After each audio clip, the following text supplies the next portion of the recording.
What's up, guys, and welcome to the first review back after Christmas. I hope you had a fantastic Christmas.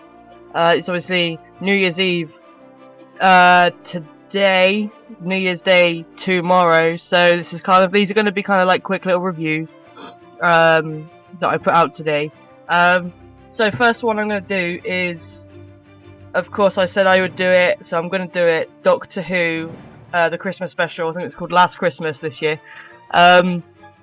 I loved it. I absolutely loved it. I thought it was brilliant. Obviously, it came out Thursday last week, but obviously due to the schedule with the channel, we couldn't put it out till today, which is a bit annoying because it's been nearly a whole week, but there we go.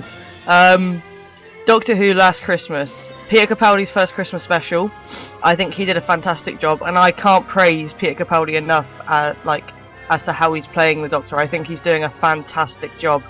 It was a very cheesy kind of but very funny and quite sinister and brilliant Christmas episode. Obviously we had Nick Frost playing Santa Claus, and I think it's the first time they've had actual Santa Claus in a Doctor Who episode, so for Nick Frost to be playing it, I thought that was really clever, obviously because Nick Frost is kind of like almost Saint Nick. And he's a fantastic actor. I'm a big fan of Nick Frost in the other things that he's done in all his films and things like that. So I was over the moon when it came to the last episode of season 8 a few months back, and it was Nick Frost right at the end trying to get Clara and the Doctor back together. Obviously when we left the last season back in, when was it?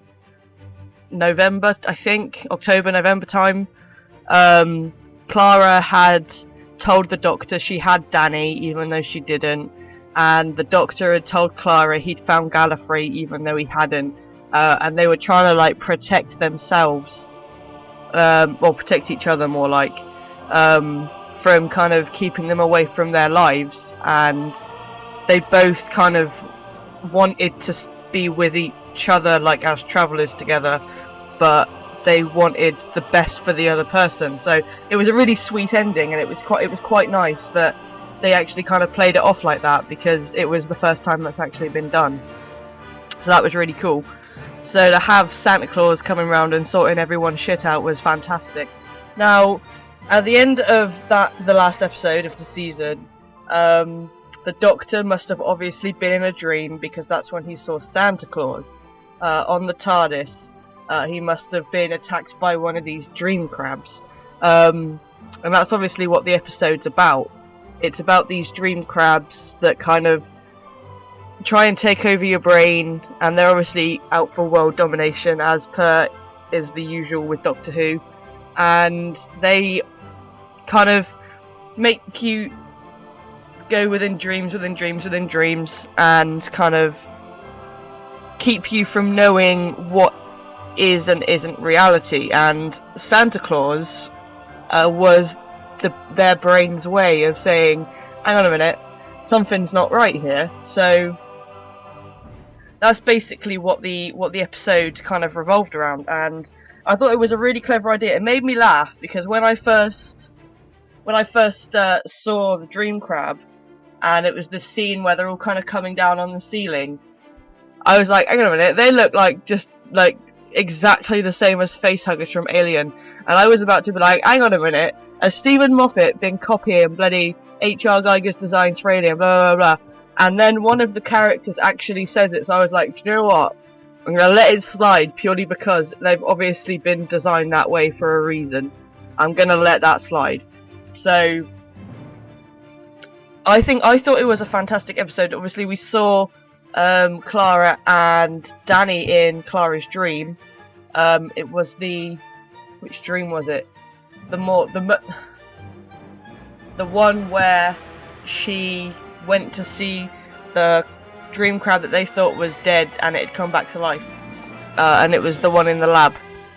But obviously this group of 4 people plus the Doctor and Clara had been put in this situation where they didn't know what was dreams, they didn't know what was reality, and their only way of knowing if it was a dream was good old Santa Claus. So it it was it was very cheesy, and like the bit where they have the Doctor riding Santa's sleigh, I thought that was fantastic, and it was really cool because it was the first time we've actually seen, like, it was the first time for me that that Peter Capaldi's Doctor was actually showing a really kind of very much a softer side to himself, and it was cool because he was actually going and looking at Clara and looking at the others, going, "Oh, look at me! I'm riding the sleigh." Like, he wasn't expecting to do it. Like, it's something that he has never done before, and it's something that he didn't know much about. Which is, you know, for the Doctor, that is a rarity. He normally knows everything about anything and everything. So it was really cool to see that side of Peter Capaldi's Doctor. Obviously, he's been a lot more of a sinister kind of Doctor throughout the rest of the season. Now, how Nick Frost played Santa was fantastic, because it wasn't like a jolly old fella, like ho ho ho Santa thing, and it just wasn't like your normal Santa Claus character. It was a mixture of quite upfront and sinister and your average guy that goes down the pub for a pint. Obviously, Nick Frost is a fantastic actor. You know, he has this kind of way of doing things that, even if it's not what you're used to, it just seems right with how he acts it. So, I think because of the reason it wasn't supposed to be, like, Santa wasn't there for a good reason. Santa was there because basically everyone was dying. He portrayed Santa as this person that was gonna get down to business and save everyone's ass.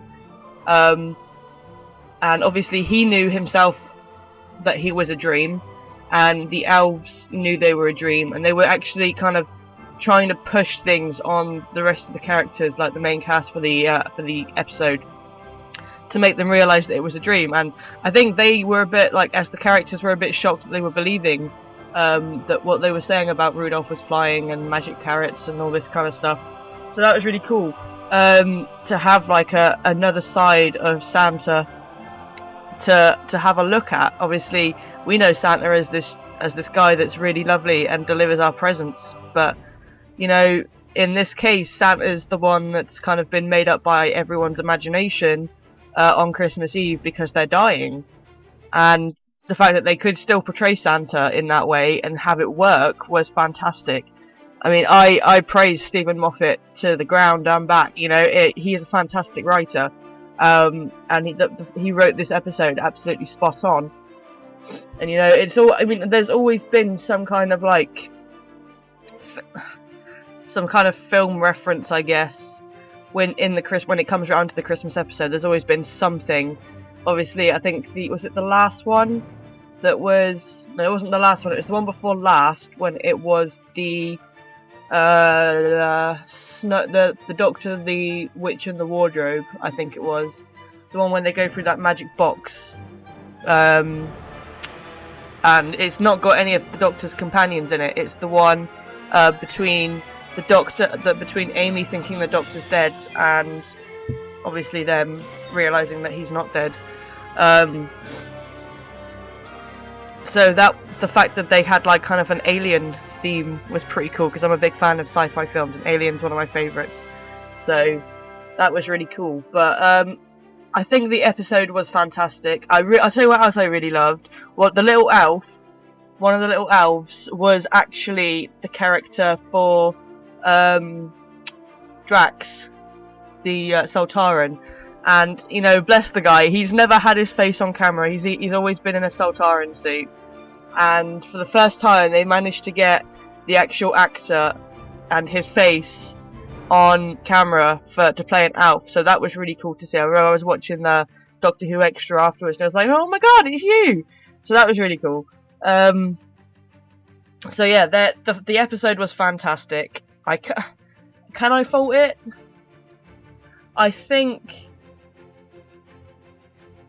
don't think I can, because it kind of had everything. It had that emotional thing where, you know, Clara and the Doctor own up to not having Danny and Gallifrey in their lives anymore.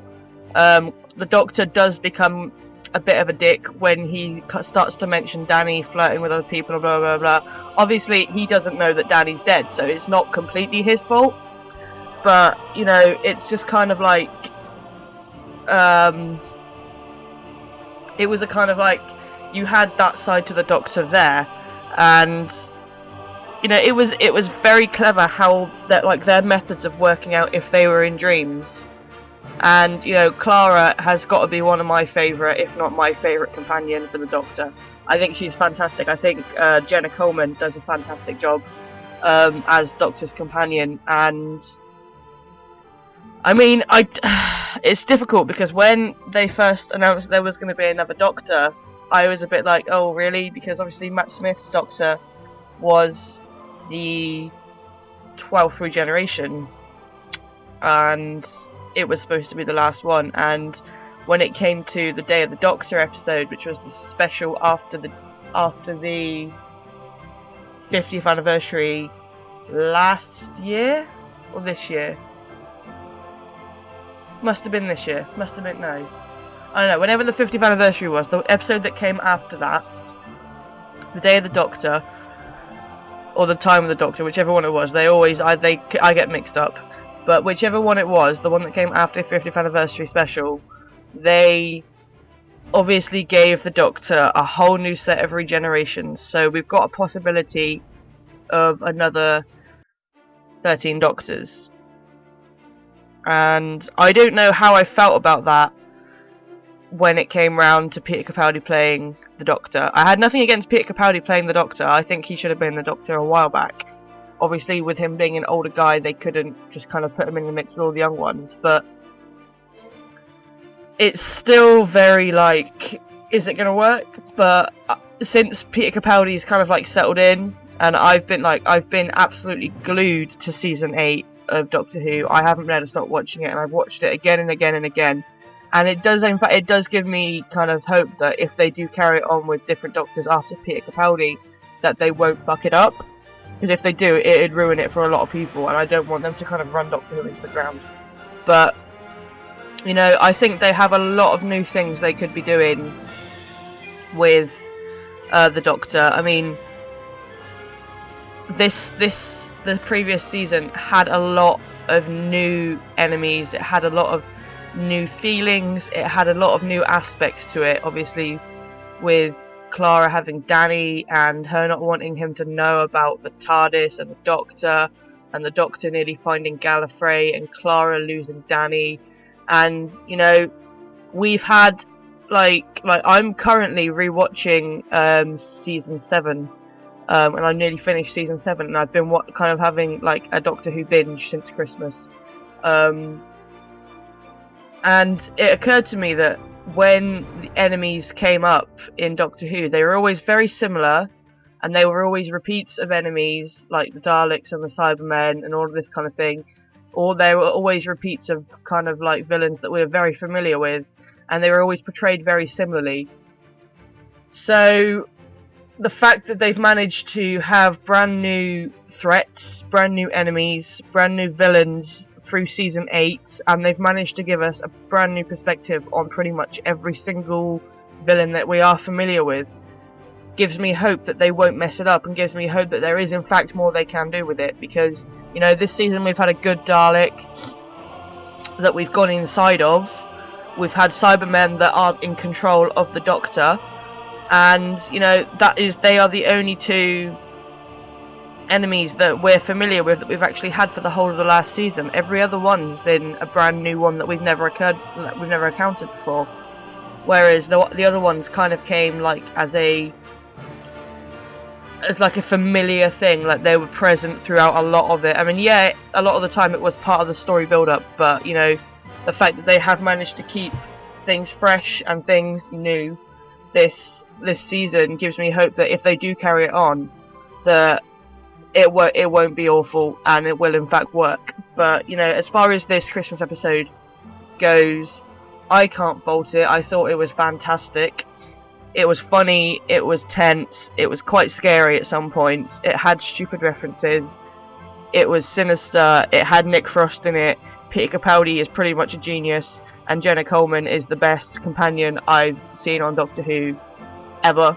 I think they have got the best cast and the strongest cast so far that they've ever had, because the Doctor and Clara have such a unique relationship. I mean, they're not like all touchy-feely, huggy, kissy on the face, kind of like they were with, like Clara was with Matt Smith's Doctor, and like Amy Pond was with Matt Smith's Doctor. They've got a completely different relationship, and they're pretty much as equals now. They're not like companion and Doctor. They are pretty much, yeah, as equal as each other. And that's fantastic. So I think, as far as this episode goes, they did a fantastic job. I can't wait for it to come back. I think there was something about, they keep mentioning something about a magician. That was one thing that stuck out very prominently in the episode. Like, one of the characters kept calling the Doctor the magician, and then at the end of the episode, when it was rolling through the credits, it was like, Doctor Who will return in something about a magician. The title has got magician in it, so I'm quite intrigued to see what they're going to do with that, because I think if they start adding like magic into the Doctor's world, I will be absolutely taken by everything, because I'm a big fan of magic shows, and I love magic and magicians and this kind of thing. So if they start putting that into Doctor Who, I may get a little bit overexcited, and it will be fantastic. But anyway, this episode gets out of 10. I don't know. I feel iffy giving this a 10 out of 10, because I don't want to just rave about it because it's Doctor Who. But honestly, I can't really fault it. I'm not going to give it a 10 out of 10. I'm going to give it an 8.5, because it wasn't long enough. Could have been longer. I don't know if the Christmas specials are normally longer. I think they are normally an hour, but the one thing that I'll tell you what, the one thing I will fault it on is it kind of got a little bit repetitive when you were trying to figure out whether they were in a dream or not, and then when you realised they were in a dream again, you were just there like, oh, come on, sort it out. So that is what I'm gonna put that in there as not a fault, but as a personal preference. It may have they may have put too many kind of dream states in there, but it did work. So, you know, I don't really want to put it as a fault, but it was kind of like, oh, really, again? So because of that, I'm gonna give it an 8.5 out of 10, and that is me kind of like putting that out there. I want to know what you thought of this episode, because it was fantastic, and I know a lot of people have loved it. Everyone I've spoken to about it has absolutely loved this episode. So let me know what you think of the episode in the comments below. Give me a rating if you want. Give me a little review if you want. But yeah, I thought this episode was fantastic.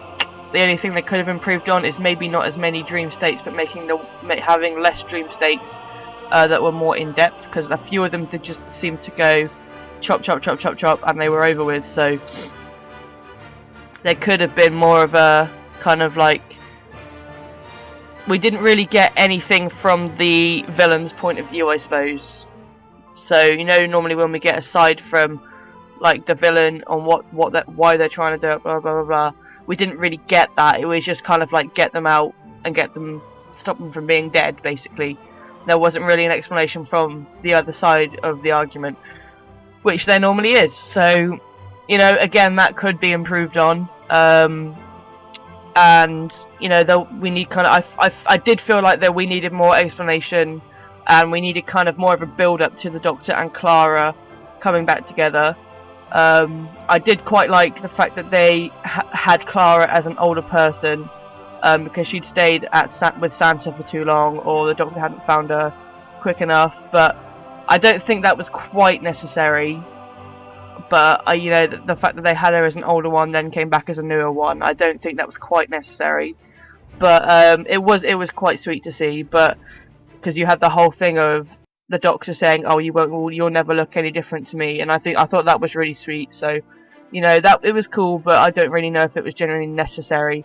But yeah, 8.5 out of 10. Fantastic episode. If you haven't watched it, watch it. I'm sure you'll love it, and you know, if you have watched it, let me know what you thought, and drop your comments in the boxes below. Now, that is going to be it for this episode. Doctor Who is coming back. Not as soon as I'd hope. I can't remember when the next episode is, but it's going to be something about magic, and it's going to be incredible. So, until the next time you hear from us, guys, there's going to be a couple more reviews out today. I need to review last week's Lost Girl, and I've watched a few more things that I'm going to review as well. So, Keep an eye out for the rest of the reviews that are coming out today. We've got a lot of walkthroughs coming up. Obviously, everything's going to be changing again in the new year. We've got a lot more things coming up, and we got I got a load of new kit for Christmas, so I'm going to be testing a lot of that out. If I can actually speak the English language, that is. So I'm going to be testing a lot of that out, and there's going to be a few changes to a few things in Christmas a few changes to a few things in the new year. Obviously, everything that goes on the channel now is going to be in full HD, which is fantastic. But yeah, I'm going to leave that to another day and get on with my next review. So I hope you enjoyed the video. Leave your comments in the boxes below, and until the next time you hear from us, guys, stay classy, gamers.